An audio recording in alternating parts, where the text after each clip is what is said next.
আনোয়ার আলীর কেস নিয়ে ফেডারেশনের দীর্ঘ টালবাহানা, ধৈর্যের বাঁধ ভেঙে অবশেষে ক্যাসের দ্বারস্থ মোহনবাগান। আনোয়ার আলীর এই কেস কি সত্যিই এত দীর্ঘমেয়াদী হওয়ার কথা ছিল? উত্তর না। তাহলে দীর্ঘমেয়াদী হলো বা হচ্ছে কেন, কাদের জন্য?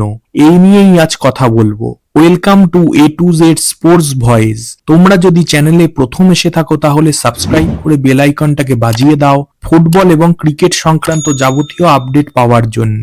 আর ডেইলি আপডেটেড থাকার জন্য আমাদের others social media ID Facebook, Insta এগুলোকে ফলো করে রাখতে পারো। নাও কাম টু দ্য পয়েন্ট। ঘটনা প্রবাহের দিকে তাকালে দেখব 2022-23 সিজনে এফসি গোয়ায় লোন স্পেলের পর 2023-এর সামারে আনোয়ার পাঞ্জাব এফসি থেকে 4 বছরের লোনে মোহনবাগানে যোগ দেয়। ঠিক 1 বছর কমপ্লিট হতে না হতেই 2024 সামারে ইউনিল্যাটারালি কন্ট্রাক্ট ব্রেক করে আনোয়ার মোহনবাগানের আর্ক রাইভাল ইস্টবেঙ্গলে 5 বছরের চুক্তিতে 24 থেকে 26 কোটি টাকার ওভারঅল প্যাকেজে সই করে। আর মোহনবাগানের সাথে চুক্তি ভাঙার কারণ হিসেবে উঠে আসে ফিফার এক নিয়ম, যেখানে বলা হয় কোনো প্লেয়ার 1 ইয়ারের বেশি লোন কন্ট্রাক্টে অন্য ক্লাবে সাইন করতে পারবে না। যদিও এখানে একটা টুইস্ট আছে। ফিফা তার এই রুল বিভিন্ন দেশের ফেডারেশনকে অ্যাকোয়ার করার জন্য একটা টাইম পিরিয়ডও দিয়েছিল, যার মধ্যে ফেডারেশনের এই নিয়মটা অ্যাকোয়ার করলেই হবে।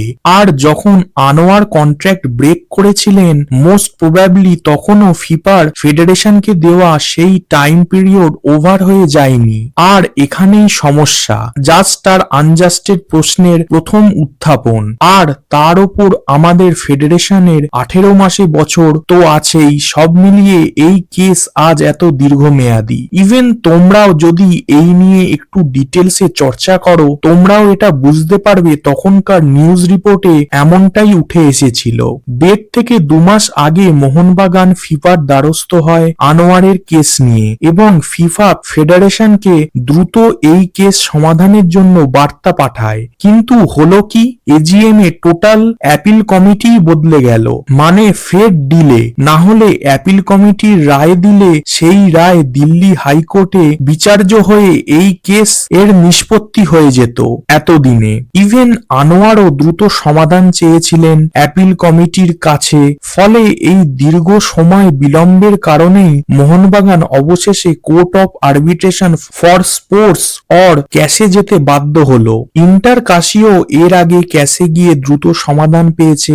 আনোয়ার আলী কেসেরও দ্রুত সমাধান হবে এই আশা থাকলো। এখন কাদের জন্য আনোয়ার কেস আজ এই জায়গায় যদি আমায় প্রশ্ন করো, আমার মতে সিস্টেমের অধিক সময় অপচয়ই আনোয়ার কেসের এত দীর্ঘায়িত হওয়ার মূল কারণ। তোমাদের কি মনে হয় ক্যাসে এই কেসের অবশেষে সমাধান হবে, বা হলেও কত দিনে? কমেন্ট করে জানাও। আর ভিডিওটা ভালো লাগলে সাবস্ক্রাইব করে বেল আইকনটাকে বাজিয়ে দাও, লাইক করো, কমেন্ট করো, শেয়ার করো। Thanks for watching. জয় হিন্দ, জয় ভারত।